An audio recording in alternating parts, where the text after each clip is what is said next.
चलो फिर आगे स्टार्ट कर रहे हैं। एक क्विक रिकैप भी हो जाएगा और ये कुछ इंपॉर्टेंट पॉइंट्स जो पहले रह गए थे। शेड्यूल 7 आपको पता चल गया है, 9 पता चल गया है, 15 और 10 है कंपोजिशन का। कंपोजिट सप्लाई हमने इससे पहले किया था, I think I need not to repeat again. जो नेचुरली बंडल्ड होती हैं, जैसे लैपटॉप के साथ बैग देना। मुझे यहाँ पे ब्रैकेट लगानी थी, मैंने गलती से विद लगा दिया। मोबाइल विद चार्जर, या तो उल्टा करके लिख सकते हो। उसके बाद मशीनरी है, उसकी इंस्टॉलेशन। मिक्स्ड सप्लाई जो सेपरेट या इंडिविजुअली हम जिनको सेल कर सकते हैं, जैसे आप ड्राई फ्रूट्स का कोई पैक देते हो, आप कोई केन्ड फूड्स दे रहे हो, कोई स्वीट्स वगैरह दे रहे हो। उसके बाद हमारे पास है सिचुएशन, सेकेंड पेज पे सिचुएशन, और दूसरी तरफ है रेट ऑफ जीएसटी एप्लीकेबल। अगर आप कंपोजिट सप्लाई की बात कर रहे हो जिसमें 2 या 2 से ज़्यादा सप्लाई हैं, जो आपका मेन एक सप्लाई होगी उसको हम प्रिंसिपल सप्लाई कहेंगे। बाकी कंपोजिट के साथ जो हम दे रहे हैं, जैसे मोबाइल और चार्जर, ईयरफोन्स, आप जब ये सब दे रहे हो तो हम कहेंगे कि हमने प्रिंसिपल जो गुड थी वो हमारी फ़ोन थी, बाकी उसके साथ जो दे रहे हैं वो हमारी एंसिलियरी गुड्स थी, यानी कि सेकेंडरी गुड्स थी। इनके ऊपर रेट कौन सा लगेगा? वो रेट लगेगा जो कि मेन गुड के ऊपर लगना चाहिए था, दैट इज फ़ोन। इसको हम सप्लाई कहेंगे, प्रिंसिपल सप्लाई कहेंगे। जीएसटी वो लगेगी जो कि प्रिंसिपल सप्लाई के ऊपर लगनी चाहिए थी। जब हम मिक्स्ड सप्लाई की बात कर रहे हैं, इसमें भी 2 या 2 से ज़्यादा चीज़ें होती हैं, लेकिन किसी एक गुड को हम मेन सप्लाई नहीं कंसीडर करते। इसके ऊपर जीएसटी की कौन सी रेट लगेगी? इनमें से जो बंडल ऑफ गुड्स है, उनमें से जिस वाली गुड के ऊपर भी सबसे ज़्यादा टैक्स लग रहा होगा, हम वो वाली हाईएस्ट रेट ऑफ टैक्स को मिक्स्ड सप्लाई की टैक्स रेट बना देंगे। उसके बाद अगर कोई आर्टिस्ट अपनी पेंटिंग्स वगैरह किसी एग्जीबिशन में देते हैं तो उसको हम सप्लाई नहीं कहेंगे। आई रिपीट, अगर कोई आर्टिस्ट अपनी पेंटिंग्स या अपना कोई आर्ट वर्क किसी गैलरी में भेज रहा है एग्जीबिशन के लिए, तो उसको हम सप्लाई नहीं कहेंगे, क्योंकि आपको पता है GST taxation destination based tax है। जहाँ पे गुड्स कंज्यूम होंगे तभी टैक्स लगेगा, अदरवाइज नहीं लगेगा। अगर कोई पर्सन उस एग्जीबिशन वाली आर्ट वर्क में से किसी भी पेंटिंग को खरीद लेता है तो सप्लाई मानी जाएगी, तो जीएसटी लगेगा, अदरवाइज नहीं लगेगा। उसके बाद बिजनेस एसेट्स की हमने बात की थी। बिजनेस एसेट्स को भी सीजीएसटी एक्ट में प्रॉपर डिफाइन नहीं किया गया है। अगर आप बिजनेस के एसेट्स को परमानेंट फॉर्म में ट्रांसफ़र कर रहे हो और अगर उन पे आईटीसी मिला हुआ है, अब ये देखो, इसको डायग्राम से समझते हैं। बिजनेस एसेट्स आपने उनको ट्रांसफ़र किया है परमानेंट फॉर्म में, या फिर उनको आपने बेच दिया बिना कंसिड्रेशन के, बदले में कुछ लिया नहीं है। अब 2 केस, उनको सप्लाई मानना है या सप्लाई नहीं मानना। I am repeating, business assets उनको हमने परमानेंट तरीके से बेच दिया बिना कंसिड्रेशन के। सप्लाई की 2 कंडीशन थी, कंसिड्रेशन होना चाहिए और बिजनेस के कंटिन्यूएशन के लिए होना चाहिए। पहली कंडीशन यहाँ पे आ रही है कि विदाउट कंसिड्रेशन, लेकिन तब भी सप्लाई मानना है। दूसरी कंडीशन आएगी सप्लाई कब नहीं मानना।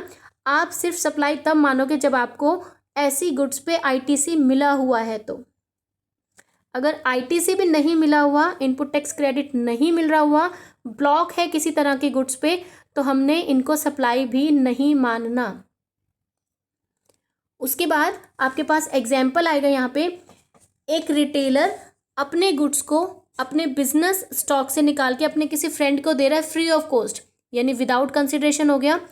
इस केस में कह रहे हैं जो ट्रांसफ़र ऑफ स्टॉक है उसका अमाउंट सप्लाई के अंडर आएगा। सिर्फ अभी यही तो कहा है ना, अगर यहाँ तक रुक जाते हैं। सेक्शन 7 में सप्लाई की बात की थी, उसने गुड्स दे दी, सप्लाई कह दिया, बिना कंसिडरेशन किया तो भी कोई बात नहीं, supply.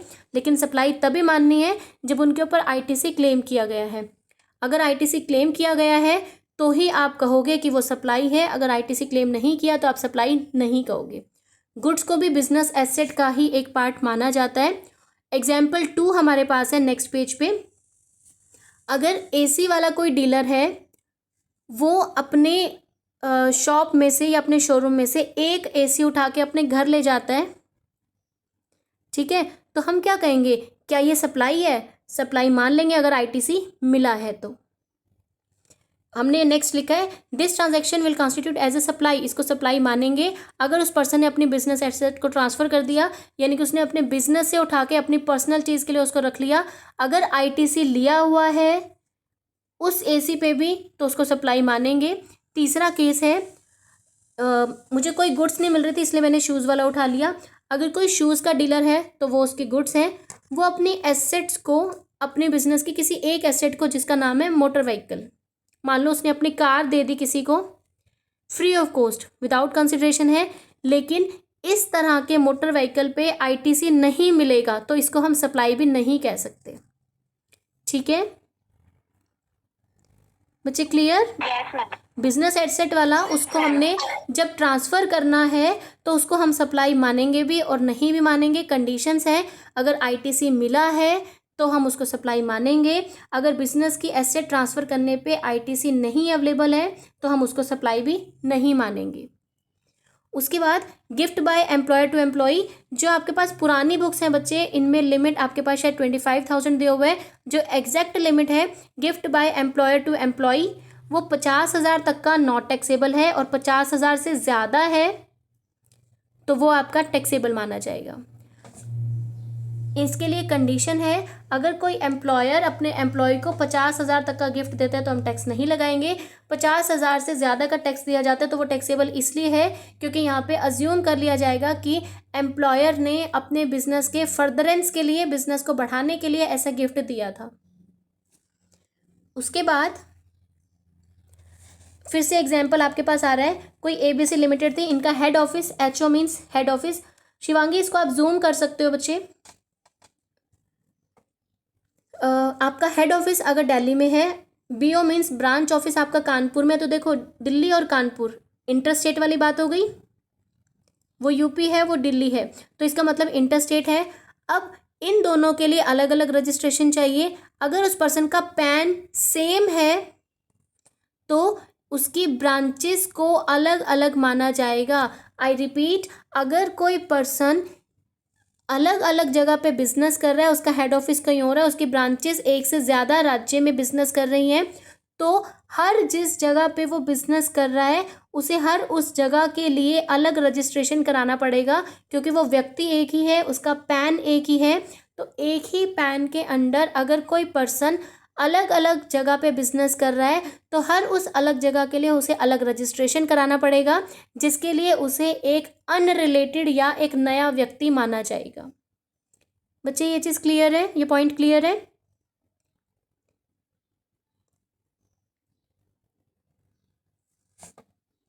Yes ma'am. No ma'am, clear है। ठीक है, उसके बाद हमने डिस्कस किया हेड ऑफिस ब्रांच ऑफिस का हो गया। उसके बाद अगर कोई पर्सन, उसकी ब्रांचेस हैं एक ही राज्य में, ठीक है, एक ही राज्य में ब्रांच है और वो ऑप्शन लेना चाहता है, उसके पास ऑप्शन है, या तो वो सिंगल रजिस्ट्रेशन करा सकता है या फिर अलग अलग भी करा सकता है, क्योंकि उसके पास पैन तो एक ही है। एक ही पैन नंबर होते हुए वो व्यक्ति अगर एक ही राज्य में बिजनेस कर रहा है तो उसकी मर्जी है कि वो एक ही रजिस्ट्रेशन कराए या एक से ज़्यादा कराए। अगर उस व्यक्ति के पास जो पैन है वो अगर अपने बिजनेस को इंटरस्टेट कर रहा है तो भी उसकी हर ब्रांच, हर राज्य में होने वाले बिजनेस को अलग रजिस्ट्रेशन मिलेगा, जिसके लिए उसको एक अनरिलेटेड पर्सन माना जाएगा। उसके बाद supply from one branch to another, अगर किसी एक ब्रांच से दूसरी ब्रांच को आप गुड्स ट्रांसफ़र कर रहे हो, सप्लाई कर रहे हो, ऐसा आप अपने बिजनेस के कंटिन्यूएशन के लिए कर रहे हो, चाहे ऐसा ट्रांसफ़र या ऐसी सप्लाई बिना कंसिडरेशन के हो तो भी हमने उसको सप्लाई मानना है। अगर एक ब्रांच से दूसरी ब्रांच को आप कुछ ट्रांसफ़र कर रहे हो और ऐसा ट्रांसफ़र बिना कंसिडरेशन के है, आप सप्लाई तो कर रहे हो, वो आपकी सप्लाई मानी जाएगी, चाहे वो सप्लाई आपकी टैक्सेबल हो या ना हो, लेकिन आपने सप्लाई तो की है। उसके बाद अगर आपने सर्विसेज इंपोर्ट की हैं, वो आपने बिना कंसिडरेशन के इंपोर्ट की हैं, फर्स्ट उनको आप सप्लाई नहीं मानोगे अगर वो बिना कंसिडरेशन के हैं तो। बच्चे ये पॉइंट क्लियर है? Yes ma'am. अगर आप सर्विसेज इंपोर्ट कर रहे हो और वो बिना कंसिडरेशन के कर रहे हो तो आप इनको सप्लाई नहीं मानोगे। उसके बाद अगर आप सर्विसेज इंपोर्ट कर रहे हो, आई थिंक वो शायद नीचे से पिक कट गई है, और अगर आप सर्विसेज इंपोर्ट कर रहे हो वो बिना कंसिडरेशन के हैं, लेकिन वो बिजनेस के फर्दरेंस के लिए इंपोर्ट करने वाला पर्सन उसे यूज़ कर रहा है, तो वो सप्लाई टैक्सेबल हो जाएगी। इंपोर्ट ऑफ सर्विस बिना कंसिडरेशन के की गई है, इसके भी दो पार्ट, कब इसको सप्लाई मानना है कब नहीं मानना। सर्विस इंपोर्ट की कंसिडरेशन नहीं दिया, सप्लाई तब नहीं मानोगे जब वो उससे कुछ नहीं कर रहा तो। लेकिन अगर उस सप्लाई को, उस सर्विस को आप बिजनेस के कंटिन्यूएशन के लिए यूज़ कर रहे हो तो ऐसी सप्लाई आपकी टैक्सेबल सप्लाई मानी जाएगी। उसके बाद हमारे पास है ज़ीरो रेटेड सप्लाई या सेक्शन 16। ये आपका I think composition and levy वाले चैप्टर में ही आएगा। ज़ीरो रेटेड में हमने कहा एक्सपोर्ट ऑफ गुड्स और सर्विसेज हमने पढ़ा था, इसके ऊपर टैक्स नहीं लगता। मैंने आपसे बताया था सेज के ऊपर, सेज में अगर आप कुछ सप्लाई कर रहे हो तो उसके ऊपर भी आपको टैक्स नहीं देना। इसके लिए मैंने आपको दो पार्ट कराए थे, इनपुट वाला और आउटपुट वाला। अगर स्पेशल इकोनॉमिक जोन में कोई इनपुट आ रहा है तो वो नॉन टैक्सेबल होगा, लेकिन अगर इन्होंने गुड्स प्रोड्यूस की हैं तो टैक्स लगेगा। उसके बाद हमने एक बात की थी प्रिंसिपल सप्लाई की, प्रिंसिपल और एजेंट। प्रिंसिपल और एजेंट रिलेटेड पर्सन है, एम्प्लॉयर एम्प्लॉय रिलेटेड पर्सन है, क्योंकि ये दोनों एक के बिहाफ पे दूसरा पर्सन गुड्स को सेल करता है।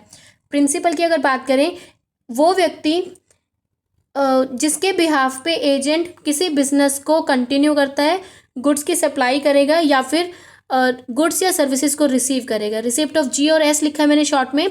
गुड्स या सर्विसेज को रिसीव करता है कोई एजेंट, किसके बिहाफ पे? अपने मालिक के बिहाफ पे। एजेंट वो व्यक्ति है जो या तो अपने बिहाफ पे या अपने मालिक के बिहाफ पे उसके बिजनेस की सप्लाई को करेगा, जैसे कोई फैक्टर हो गया, ब्रोकर हो गया या कमीशन एजेंट हो गया। उसके बाद अगर आपने ब्रांचेस के बीच में किया है, ये मैंने आपको पहले भी बताया, अगर आपने दो ब्रांचेस के बीच में कोई स्टॉक ट्रांसफ़र किया है, कोई गुड्स की सप्लाई की है, तो उसको भी हम सप्लाई मानेंगे, चाहे उसके लिए आपने कंसिडरेशन ना भी दिया हो। उसके बाद कंपोजिशन टैक्स पेयर को इस स्कीम का बेनिफिट देने के लिए एक नई सर्विस लॉन्च की गई। मैंने आपको बताया था अभी, जो हमने पीपीटी में किया था, कि 2019 से पहले सिर्फ ह्यूमन कंजम्पशन वाली फूड के लिए सर्विसेज अलाउड थी, बाकी सर्विसेज कंपोजिशन में नहीं थी। तो कंपोजिशन स्कीम का सर्विस वालों के लिए भी पूरा बेनिफिट देने के लिए एक अमेंडमेंट किया गया था। जब हमने अदर सप्लाईज की बात की, इट मीन्स कोई सप्लायर गुड्स के साथ साथ अगर सर्विसेज भी देना चाहता है और उसके टर्नओवर 1.5 करोड़ से कम है तो वो कंपोजिशन में आता है। वो अपने गुड्स के साथ साथ अगर सर्विसेज भी देना चाहता है तो उनको हम कहते हैं मार्जिनल सप्लाई ऑफ सर्विसेज, जो कि अदर देन रेस्टोरेंट सर्विसेज होंगी। एक वैल्यू फिक्स होगी, कितनी वैल्यू पे देगा? आपका जितना भी टर्नओवर है उसका 10% या फिर 5 लाख, दोनों में से जो भी हायर होगा। एग्जाम्पल करते हैं, ए कोई सप्लायर है, वो गुड्स की सप्लाई करता है, उसकी टर्नओवर है फाइनेंशियल ईयर में 80 लैक्स, ठीक है। करंट फाइनेंशियल ईयर में वो सर्विसेज भी सप्लाई कर सकता है, कितने की कर सकता है वो कैलकुलेट करेंगे। आपने अभी देखा कि 80 लाख उसकी सप्लाई है, उसकी टर्नओवर है। हमने फॉर्मूला ऊपर पढ़ा है, या तो 10% ऑफ टर्नओवर, 10% किसका? 80 लाख। 80 लाख का राइट हैंड साइड पे लिखा हुआ है, 80 लाख का 10% 8 लाख और 5 लाख, यानी कि हायर कौन सा है? 8 लाख। यानी कि वो अपने 80 लाख की गुड्स को सप्लाई करने के साथ साथ 8 लाख रुपीज़ की सर्विसेज भी प्रोवाइड कर सकता है, और ऐसा करते हुए भी वो कंपोजिशन स्कीम का बेनिफिट ले सकता है। और 80 लाख तो गुड्स की सप्लाई मानी जाएगी, और मार्जिनल सप्लाई जो कि 8 लाख है, ये हमने एक फॉर्मूला से निकाला। कोई composite taxable person in supplies को भी करने के लिए एलिजिबल है, और ऐसी एलिजिबिलिटी 1 फरवरी 2019 के बाद सप्लायर्स को मिली है। बच्चे क्लियर है यहाँ तक सबको? Yes ma'am. तो ये हमने किए कुछ इंपॉर्टेंट पॉइंट्स, साथ में हमने किया कंपोजिशन स्कीम।